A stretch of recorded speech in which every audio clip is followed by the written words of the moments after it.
ओम गण गणपते नमः। आज अपने सुनेंगे वाल्मीकि रामायण अयोध्या कांड का आगे का सरक। भगवान श्री राम का आशीर्वाद पाने के लिए इस सरक को पूरे प्रेम भाव से एकाग्रचित्त होकर सुने। बोलो गणेश भगवान की जय हो। बोलो सियावर रामचंद्र भगवान की जय हो। हनुमान जी बाबा की जय हो।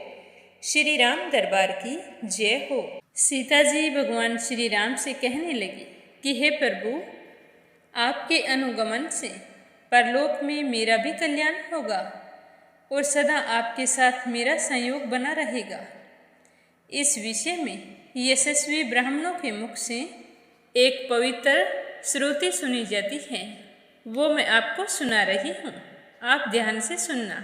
हे महावीर, इस लोक में पिता आदि के द्वारा जो कन्या जिस पुरुष को अपने धर्म के अनुसार जल से संकल्प करके दी जाती है, वह मरने के बाद परलोक में भी उसी की स्त्री होती है।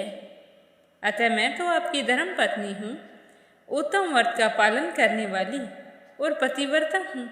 फिर क्या कारण है कि आप मुझे साथ लेकर नहीं जा रहे? हे प्रभु, मैं तो आपकी भक्त हूँ, पतिव्रत धर्म का पालन करती हूँ। आपके विक्षोभ के भय से दीन हो रही हूँ। आपके सुख दुख में समान रूप से हाथ बंटाने वाली हूँ। मुझे सुख मिले या दुख, मैं दोनों अवस्था में समान रहूँगी। कभी भी ज़्यादा हर्षित या शोक के वशीभूत नहीं होऊंगी। अतः आप मुझे अपने साथ ले जाने की कृपा करें। यदि आप इस प्रकार दुख में पड़ी हुई मुझ सेविका को अपने साथ नहीं ले जाना चाहते हैं, तो मैं मृत्यु के लिए जहर खा सकती हूँ, आग में कूद सकती हूँ और जल में डूबकर प्राण त्याग सकती हूँ। इस तरह कहकर अनेकों प्रकार से सीता जी वन में जाने के लिए याचना करने लगी, लेकिन श्री राम ने उन्हें अपने साथ निर्जन वन में ले जाने की अनुमति फिर भी नहीं दी।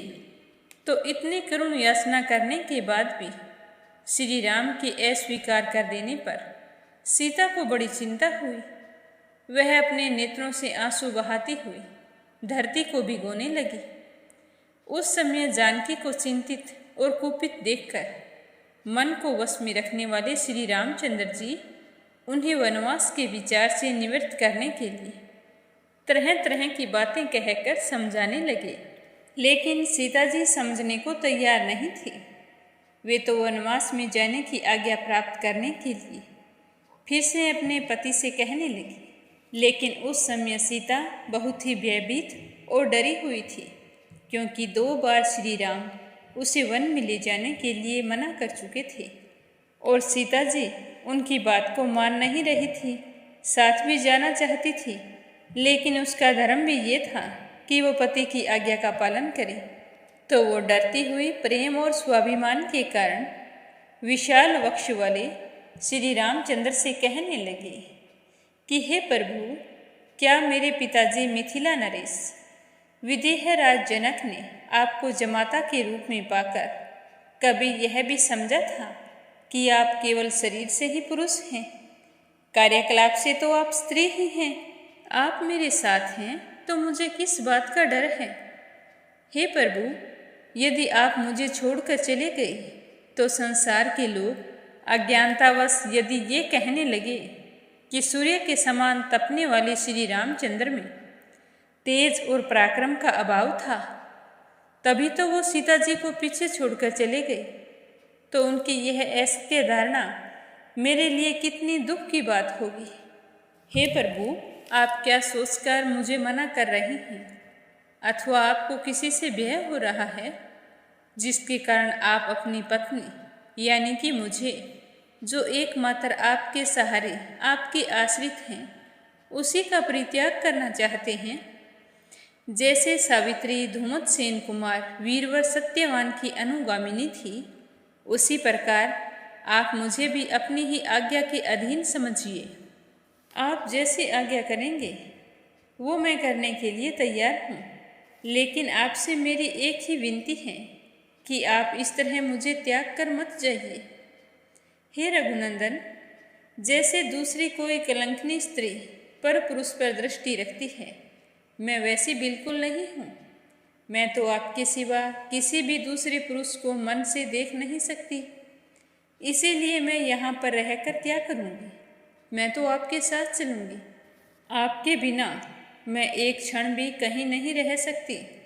हे प्रभु, आपके साथ मेरा विवाह हुआ है और चिरकाल तक मैं आपके साथ रह चुकी हूँ। अपनी सती साध्वी पत्नी को आप औरत की कमाई खाने वाले नट की भांति दूसरों के हाथ सौंपना चाहते हो। मैं मानती हूँ कि आपके भाई मेरे भाई हैं, वो मेरे पुत्रों के समान हैं, लेकिन मैं आपसे दूर रहने का विचार तक अपने मन में नहीं ला सकती हूँ। हे रघुनंदन, आप मुझे जिसके अनुकूल चलने की शिक्षा दे रहे हैं और जिसके लिए आपका राज्याभिषेक रोक दिया गया है, उस भर्त के सदा ही वश में रहकर उसकी आज्ञा का पालन करती रहूं, ये मुझसे नहीं होगा। हे प्रभु, आप मुझे छोड़कर वन की ओर प्रस्थान करें, यह बिल्कुल भी उचित नहीं है। यदि तपस्या करनी हो, वन में रहना हो अथवा स्वर्ग में जाना हो, तो सभी जगह मैं आपके साथ जाना चाहती हूँ। जैसे बगीचे में घूमने और पलंग पर सोने में कोई कष्ट नहीं होता, उसी प्रकार आपके पीछे पीछे वन के मार्ग पर चलने में मुझे कोई परिश्रम नहीं जान पड़ता। हे प्रभु, मैं आपसे बार बार कह रही हूँ कि आप मुझे साथ ले चलिए, मुझे पीछे अकेला छोड़कर मत जाइए। यहाँ का सुख मुझे बड़ा ही कष्टदायक लग रहा है और तुम्हारे रास्ते में जो पुष्का, सरकंडे, सींक और कांटेदार वृक्ष मिलेंगे, उनका स्पर्श मुझे आपका साथ मिलने से रूई और हिरण चरम के समान सुखद प्रतीत होगा। अब आप ही बताइए कि जहाँ मुझे सुख लगे मैं वहाँ रहूँ या जहाँ मुझे दुख प्रतीत हो मैं वहाँ रहूँ। हे प्राणवल्लभ, प्रचंड आंधी से उड़कर मेरे शरीर पर जो धूल पड़ेगी, मैं उसे उत्तम चंदन के समान समझूंगी, पर मैं यहाँ पर अकेली नहीं रह सकती। इस तरह कहती हुई सीता की आंखों से झरझर करके आंसू बह रहे थे और वो बड़े ही करुण विलाप से कह रही थी कि हे प्रभु, मैं वन के अंदर रहूंगी, तब आपके साथ घास पर भी सो लूंगी। रंग बिरंगे कालीनों और मुलायम बिछौनों से युक्त पलंगों का मुझे क्या काम? आपके बिना मुझे उन पर सुख प्रतीत नहीं हो सकता। आप अपने हाथ से लाकर थोड़ा सा या बहुत सारे फल, मूल, पत्ता जो कुछ देंगे, वही मेरे लिए अमृत के समान होगा। ऋतु के अनुकूल जो भी फल फूल प्राप्त होंगे, उन्हें ही खाकर मैं हंसी हंसी रह लूँगी। अपने माता पिता अथवा महल को कभी भी याद नहीं करूँगी। हे प्रभु, मैं आपको बिल्कुल भी नहीं सताऊंगी।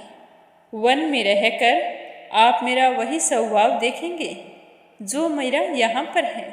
मेरे कारण तुम्हें कोई भी कष्ट नहीं उठाना पड़ेगा। मेरा निर्वाह आपके लिए दुर्भर नहीं होगा। अतः हे प्रभु, आप मुझे साथ ले चलिए। आपके बिना मैं जीवित नहीं रह सकती। तो इसके साथ ही आज का सर्ग समाप्त हुआ। प्रेम भाव से कहिए सियावर रामचंद्र भगवान की जय हो।